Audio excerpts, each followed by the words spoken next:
তিনটা না।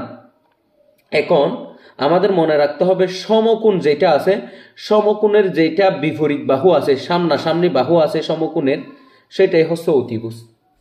তো এখানে এ বি হচ্ছে অতিভুজ, আর সমকোণের সাথে সমকোণ সংলগ্ন যে দুটি বাহু আছে সেই দুটি বাহুকে আমরা একটাকে ধরবো ভূমি আর একটাকে ধরবো অতিভুজ। এটা যেহেতু সোজা উপরের দিকে আছে এসি, এটাকে আমরা লম্ব হিসাবে ধরলাম, আর এটা যেহেতু নিচে আছে এটাকে আমরা ভূমি হিসাবে ধরলাম। তো সমকোণী ত্রিভুজের ক্ষেত্রফলটা আমরা কিভাবে বের করব? তো সমকোণী ত্রিভুজের আমরা এখানে এগুলোর এক একটা নাম দিব। সমকোণী ত্রিভুজের বাহুগুলোর এটার নাম হচ্ছে এ, এটার নাম হচ্ছে বি, আর এটার নাম হচ্ছে সি দিলাম আমি। তো সমকোণী ত্রিভুজের ক্ষেত্রফলটা কিরকম? সমকোণী ত্রিভুজের ক্ষেত্রফল হচ্ছে সমকোণী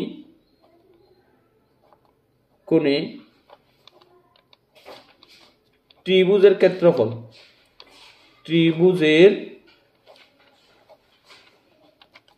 ক্ষেত্রফল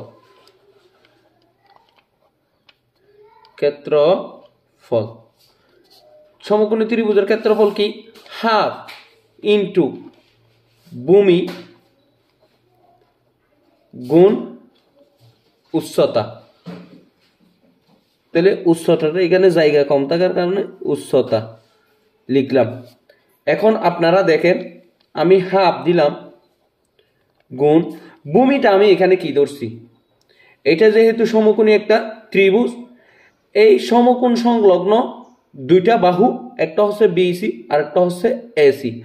এই সমকোণ সংলগ্ন হওয়ায় এখান থেকে আমরা বিসি কে ধরলাম ভূমি, তাহলে ভূমির জায়গায় আমি বি বসাইতে পারি, গুণ উচ্চতার জায়গায় আমরা উচ্চতাকে সি মনে করতে পারি, তাহলে সি। এটাকে আপনারা সি না দিয়ে বিও দিতে পারেন, এও দিতে পারেন, আপনাদের পছন্দ মতো। আমরা সাধারণত উচ্চতাকে হাইট বলি, তাহলে হাইটে এইসেও দিতে পারি আমরা, কোনো সমস্যা নাই। তাহলে আমাদের এটা হলো সূত্রটা কি? হাফ ইন্টু ভূমি গুণ উচ্চতা মানে বিসি হলো। এই সূত্র অনুসারে বিসি হয়েছে। আপনারা যদি এখানে এস দেন তাহলে বি এস হবে, আর যদি এখানে এ দেন তাহলে বি এ হবে, আর যদি এখানে বা এখানে বি দেন এখানে এ দেন এ বি হবে, সেটা আপনাদের বিষয়, এখানে যা দিবেন। তো এটা হচ্ছে সমকোণী ত্রিভুজের ক্ষেত্রফল। এখন যদি ধরেন এই সমকোণী ত্রিভুজের মধ্যে আপনাকে বলছে যে এই আপনার দুইটা বাহুর মান দেওয়া আছে, মনে করেন দুইটা বাহুর মান দেওয়া আছে, মনে করেন এই সি সমান আমাদের সামনে আছে হচ্ছে আপনার 7 সেন্টিমিটার, আর বি সমান মনে করেন আপনি 6 সেন্টিমিটার আছে বি সমান। তো আপনাকে বললো যে এ বির মান বের করতে। এখন আপনার করণীয় কি? এখন তো আর সমকোণী ত্রিভুজ দিয়ে হবে না, সমকোণী ত্রিভুজের ক্ষেত্রফল দিয়ে হবে না।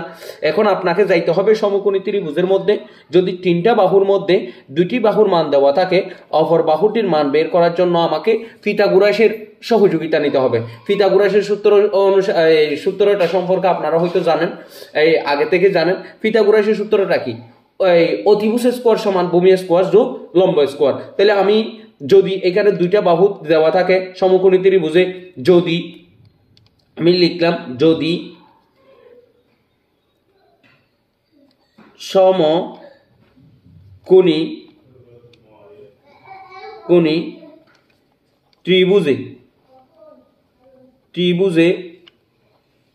সমকোণী ত্রিভুজের একটি দুটি বাহু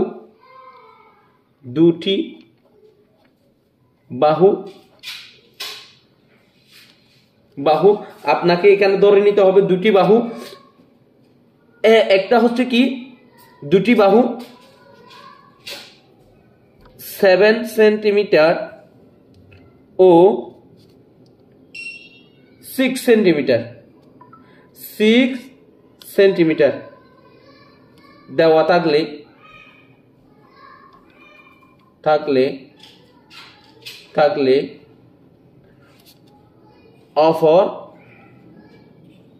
অপর বাহুর মান নির্ণয়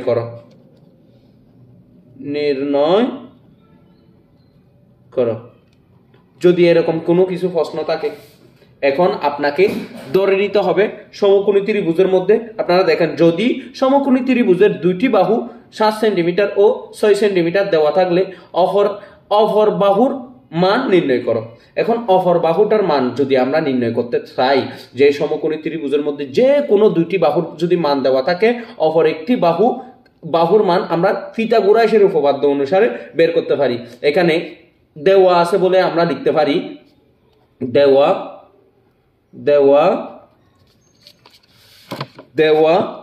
আছে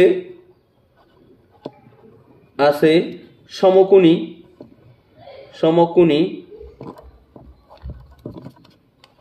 ত্রিভুজের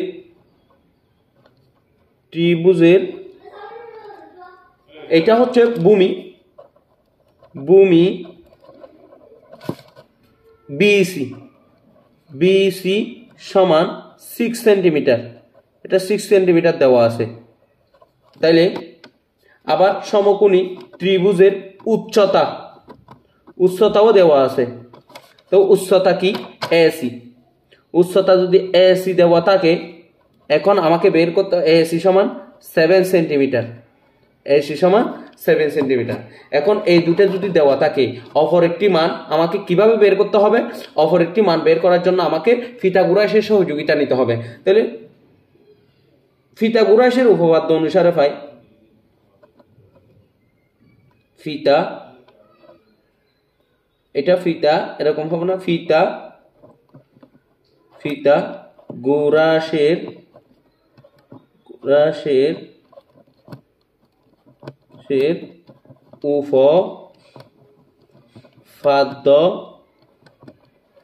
অনুসারে পাই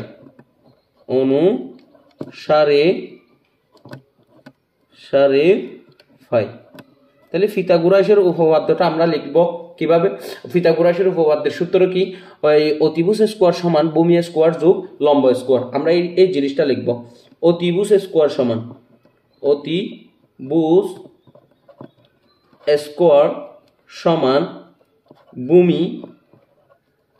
ভূমি স্কোয়ার যোগ লম্ব স্কোয়ার।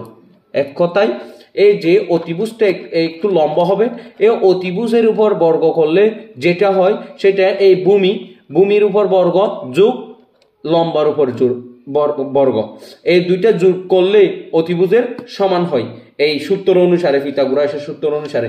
এখন আমরা অতিভুজের মানটা কিভাবে বসাইতে পারি? অতিভুজটাকে আমরা এখানে কি ধরছি? এই চিত্রের মধ্যে অতিভুজটা বিসি সমান, আমরা বিসি ধরব, বিসি এসি এবি, অতিভুজটা এবি। তাহলে এবির উপর স্কোয়ার হলো সমান ভূমিটাকে আমরা বিসি ধরলাম, বিসির উপর স্কোয়ার দিব, বিসি হোল স্কোয়ার প্লাস, তারপর লম্বটাকে আমরা কি ধরছি? এসির উপর স্কোয়ার দিব, এসি হোল স্কোয়ার দিলাম। এখন আমি অপর পৃষ্ঠায় গেলাম, তো বা দিলাম যে আপনারা দেখেন এখানে এ বির কোনো মান আছে কিনা। এ বির একটা মান আছে, সেটা এ ধরলাম।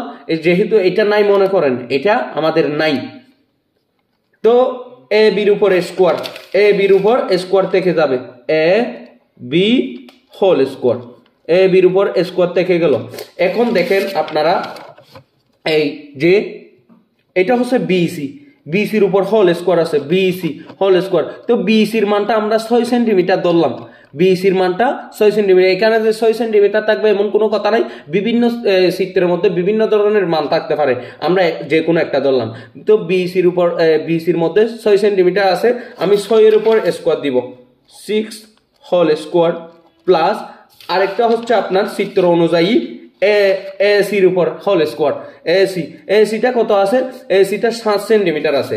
এখন আমি এসির উপরে হোল স্কোয়ার দিলাম, তো বা দিলাম, এ বির উপর রাখলাম, এ বির উপর হোল স্কোয়ার থাকলো সমান 6 এর উপর স্কোয়ার মানে কত? আপনারা 6 এর বর্গ তো জানেন অবশ্যই, 636, তাইলে 36 প্লাস 7 এর উপর স্কোয়ার মানে কত? 7 7 49, এখন এই দুইটা যদি মান আমরা যোগ করি, এ বির উপর হোল স্কোয়ার থাকলো। এখন দেখেন 9 আর 6 হয় 15, 15 5 হাতে বাকি আছে 1, 1 আর 4 5, 5 আর 3 8, 85 হয়। এখন আপনারা অবশ্যই খেয়াল করেন এ বির মানটা আমরা কিভাবে বের করতে পারি। সুতরাং এ বি সমান, এই এ বি সমান আমরা কিভাবে বের করতে পারি, এ বির উপর যে রুট আছে সেই রুটটা যদি আমরা তুলে ফেলি, এখানে আমাদের একটা বর্গ দিতে হবে। এটার মূল নিয়মটা হচ্ছে এখানে একটা বর্গ দিব, এখানে একটা বর্গ দিব, বর্গ আর স্কোয়ার কেটে গেলে এখানে এ বি থাকে আর এই পাশে রুট থেকে যায়। এখন আপনারা এটাকে ওই বর্গ করার পরে, বর্গমূল করার পরে যে মানটা থাকে সেই মানটাই হবে আমাদের আনসার, সেই মানটা হবে আমাদের আনসার। এ বির মানটা আসলে আমরা কতটুকু পাইলাম, এ বির মানটা এটা পাইলাম। এখন যদি আপনাকে একই নিয়মে আমাদের যদি বি সির মান দেওয়া না থাকে, এ বির মান যদি দেওয়া থাকে, ধরেন আপনার এ বির মান আছে 10 সেন্টিমিটার, বি সির মান নাই, এখন আপনি এই নিয়মে বি সির মানটা বের করতে পারেন, কোনো সমস্যা নাই, একই নিয়মে। আর যদি মনে করেন আপনার বি সিরও মান আছে, এ সির মান নাই, এ সির মানটাও এই নিয়মে আপনি বের করতে পারেন, কোনো সমস্যা হবে না। এটাই হচ্ছে আমাদের সমকোণী ত্রিভুজ জাতীয় সমস্যা। এর সমকোণী সংলগ্ন আরো কয়েকটা আমরা জানি যে সাইন, কস, ট্যান, এই বিষয়গুলো ওই আপনার ত্রিকোণমিতি যেগুলো আছে সেই অঙ্কের মধ্যে আছে। এই পরিমিতি জাতীয় সমস্যা হচ্ছে আপনার এই দুইটা সমস্যার মধ্যে আপনি পড়বেন। এই যদি পরিমিতির অঙ্ক ধরেন আপনি চ্যাপ্টারটাতে আসেন, তাহলে এই পরিমিতির চ্যাপ্টারের মধ্যে সমকোণী ত্রিভুজের ক্ষেত্রে বলা আসে, আর অনেক সময় আসে এইখানে দুইটা বাহু দেওয়া থাকে, একটা বাহুর মান আপনাকে বের করতে হবে, এই সমস্যাগুলো মূলত। ধন্যবাদ, সালাম আলাইকুম।